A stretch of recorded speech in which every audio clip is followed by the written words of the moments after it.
5 apps which every dental student should have. First, Dental Drug and Anesthesia. It's an app which has comprehensive information about the drugs we commonly use in dentistry, which includes indications, contraindications, dosage, side effects, and interactions. It also has a separate section called Emergencies, where you can see the common ones which we find in a dental setup and how to manage them. The second app is Boardbox Dentalite.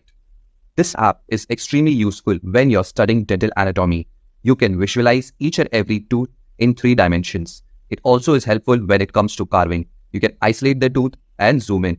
It also has a feature called Quiz. The third app is Dental Dictionary. It's a dental dictionary app tailored for dental students, providing definitions, explanations of dental terms, procedures, and concepts. The fourth app is Dentora. The app offers guidance on interpreting dental radiographs, x-rays, including normal anatomy and common errors one does while developing x-rays. It helps you develop your radiographic interpretation skills. Number 5. Disease Dictionary.